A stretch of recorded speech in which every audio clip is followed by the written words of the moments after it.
Browns training camp is over for 2014. Dan Labbe alongside Mary-Kay-Cabot. We are in Berea, and Camp Pettin, the first edition Mary-Kay, has wrapped up, and it wrapped up with some fireworks today. A pretty large fight breaks out. Tell us a little bit about what happened.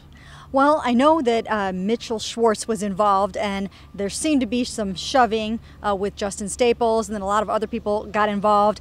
You look down at one point and you see seven-time Pro Bowler Joe Thomas at the bottom of a pile, and that's got to make everyone nervous. So Coach stopped the practice. He made them run sprints. He was getting in Mitchell Schwartz's face a little bit, lectured a few guys, and then he made them, come back after that and finish off the practice. He also thought that the practice was a little bit sluggish and sloppy up to that point, and so it gave him an opportunity to talk about that too.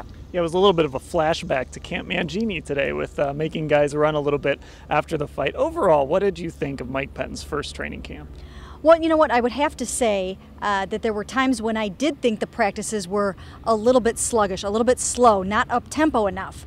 That concerned me throughout the practice. And I kept waiting for the offense to kind of catch back up a little bit. And although I did see progress and improvement, there was not enough. And it didn't help that Jordan Cameron was out for a while, and that Josh Gordon was in and out for a while, and that Nate Burleson has been out a ton. I just don't think that help matters at all. But closing up this camp, there are concerns when you look at the ability to score points in the red zone, and score touchdowns. We heard from both quarterbacks today. Johnny Manziel went first.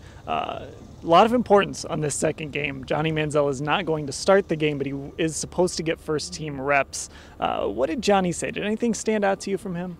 Oh, yeah. One thing absolutely stood out that Johnny said, and that is when he said, "I'm not ready for Pittsburgh right now."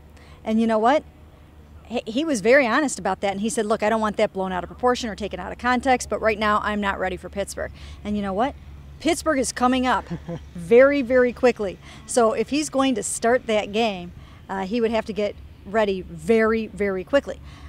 What that tells me is that, you know what? He feels like he still has a long way to go. With an announcement coming Tuesday on who the starting quarterback is going to be for Pittsburgh, I don't know, just to me in my mind, that said, hey, unless he goes out on Monday night in Washington and really makes it impossible for the coaches to keep him off the field, I think that they have to be leaning towards Brian for the opener. Now, Brian Hoyer, to me, sounded like a guy who's kind of tired of hearing about Johnny Manziel. He got a lot of questions about Johnny, a lot of questions about how the Monday night game is being marketed, and he sounded like a guy that was a little bit tired of hearing about it. Yeah, you know what? I think he feels like, look, what don't you people get about I'm the starter? You know what I mean? I think, he's trying to say, look, I'm number one on the depth chart. You see me starting games. You see me going out here with the first team offense. What doesn't anybody understand? Hey, what about me? I'm not chopped liver. You know what I mean? But I can imagine that it would be really tough to try to, Johnny's like a rolling ball of thunder. It's got to be hard. But I think he's doing a great job of trying to keep all of that in perspective. Now we also get to hear from Justin Gilbert today, and he had a good day, I thought. And has really had a good week since coming back from the injury, and now with Buster Skrine possibly out for a little while, it's an opportunity for Gilbert to grab that number 2 cornerback job. What do you think of Gilbert? Well, you know what? First of all, let's talk about Buster for 1 second.